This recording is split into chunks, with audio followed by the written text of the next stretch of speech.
latim plural de quando em quando quase não há quantidade que se medir, qualidade que se expressar.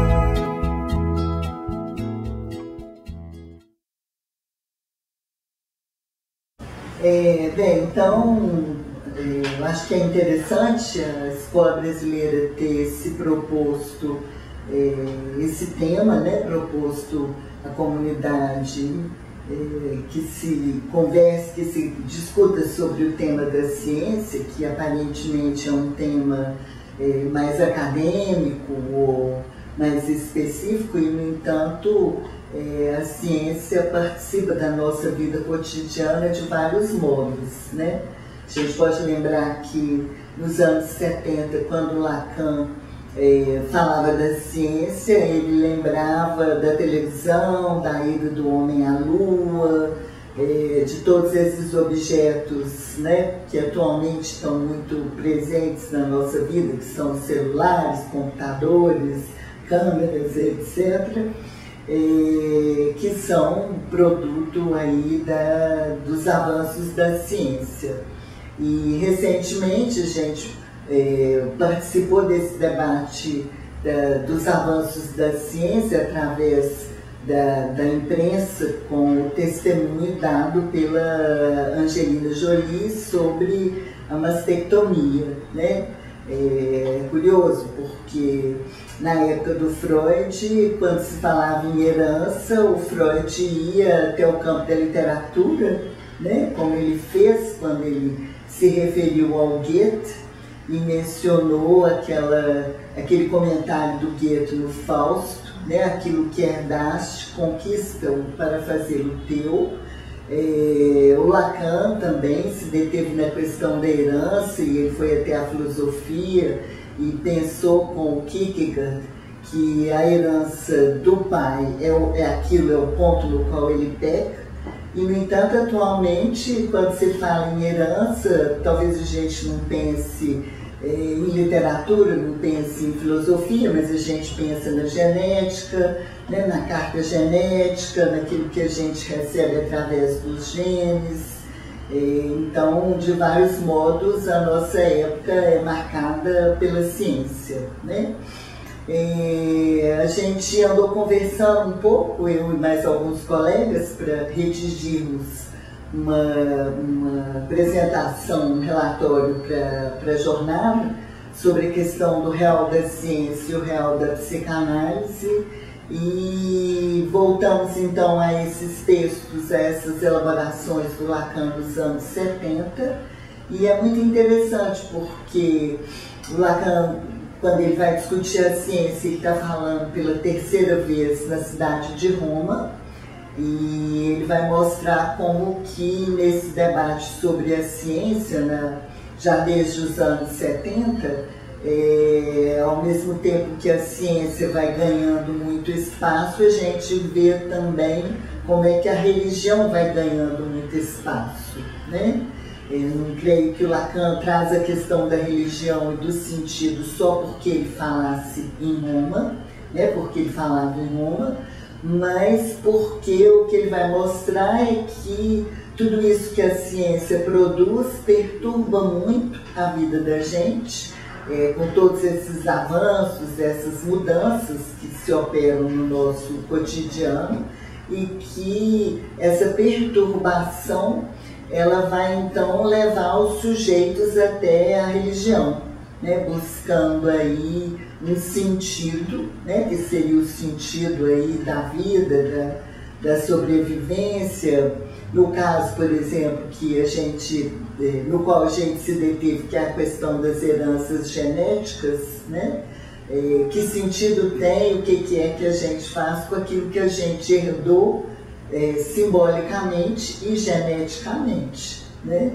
A gente pode pensar, no caso da Jolie, ela toma essa decisão de, a partir de uma certa probabilidade, fazer uma intervenção a nível do real do corpo, né?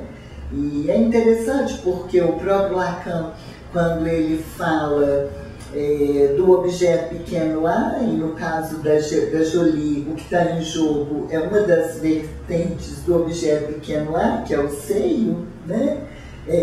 Então a gente pode pensar que ela, ao mesmo tempo que essa intervenção que ela faz concerne ao campo da ciência e é decorrente dos avanços da ciência, isso também nos concerne a nós da psicanálise na medida em que tem um objeto em jogo aí, que são os seios, que tem toda uma importância aí no campo da psicanálise.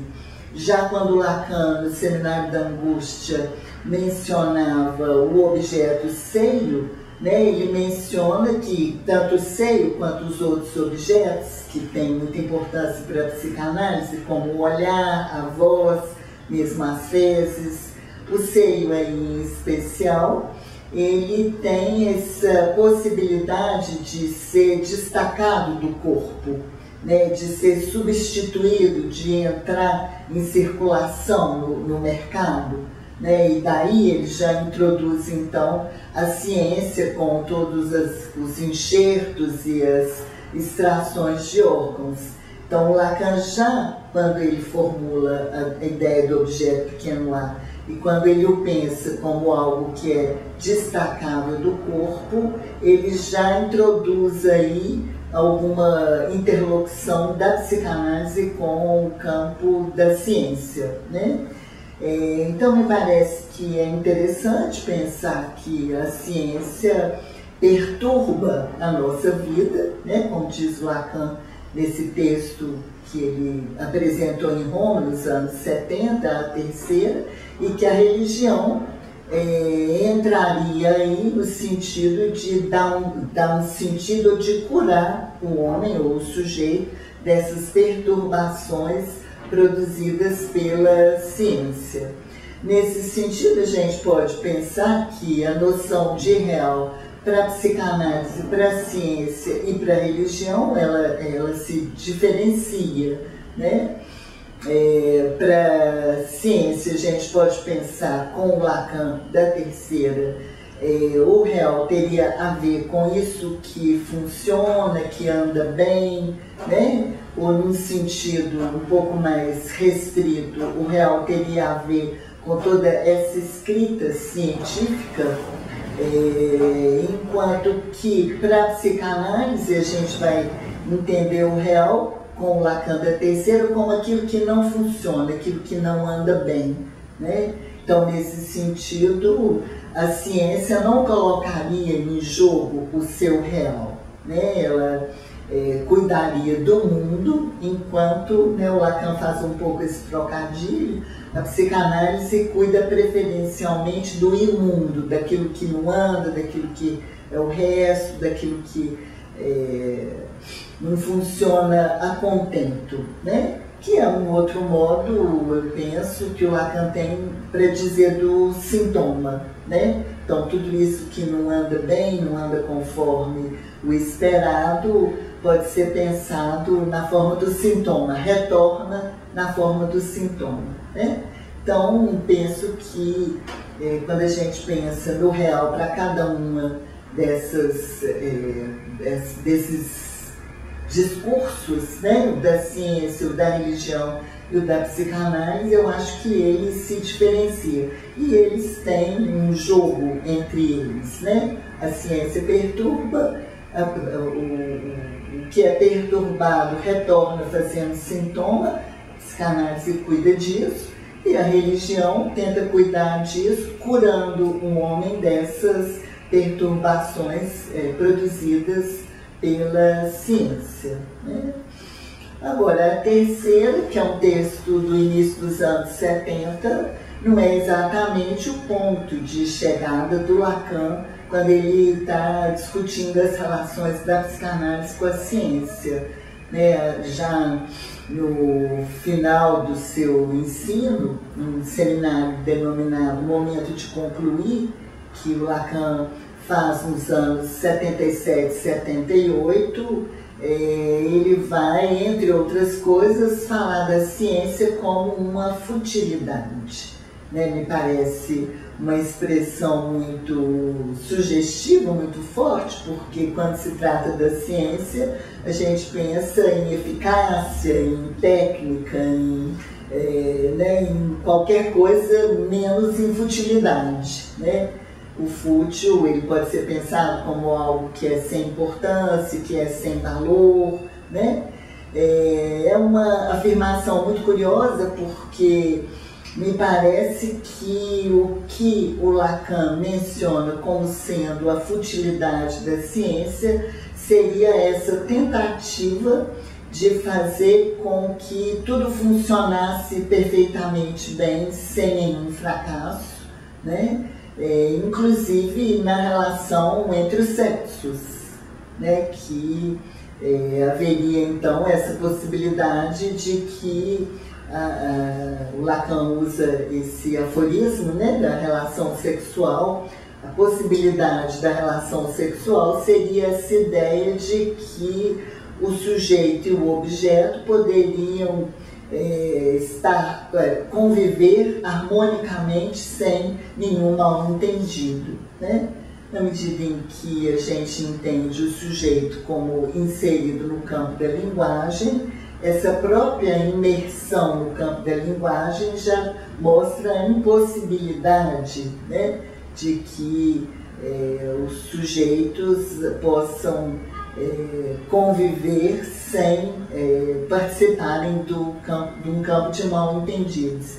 Então, me parece que o que o Lacan aponta como sendo a futilidade da ciência seria essa tentativa de excluir o real, né? De excluir isso que não funciona, que não anda, que pode cair no campo do mal-entendido, né? Ele se refere a algo do campo da mitologia, que é um mito das Danaídes, que vem da mitologia. A ideia, rapidamente mencionando, é de que haviam dois irmãos, Danos e Egito. Cada um deles, Danos tem 50 filhas e Egito tem 50 filhos, né? Eles vão se desentender, esses dois irmãos, e no contexto lá, né, mítico, vai, num momento posterior a esse desentendimento, as 50 filhas de Danos vão se casar com os 50 filhos de Egito e vão matar esses maridos na noite de núpcias, conforme a prescrição paterna, né? Então, as 50 menos uma, há uma exceção aí. Como castigo por esse ato, né, elas vão ser então condenadas a encher de água um tonel furado, né? Ou seja, elas são condenadas a algo da ordem do impossível, né? O Lacan então vai dizer que esses conceitos do campo da ciência, de algum modo, eles são como esses tonéis, né, aos quais se pretende encher, né, mas vão encontrar então uma impossibilidade. Eu acho que a ideia da futilidade ela está aí, né? Em um outro momento o Lacan vai associar o comentário sobre a futilidade com o tonel das Danaídes, ou seja, por mais que a ciência tente excluir o real, né, essa tentativa é como preencher um tonel furado, ou seja, esse real vai retornar sempre, né, vai ter sempre alguma coisa na relação do sujeito com o outro, com ele mesmo, com o social, que não funciona tal como esperado, né, segundo os parâmetros aí científicos ou capitalistas, né? Então, nesse sentido, eu acredito esse comentário do Lacan sobre a futilidade da ciência, né, essa tentativa aí impossível, né, de excluir o real.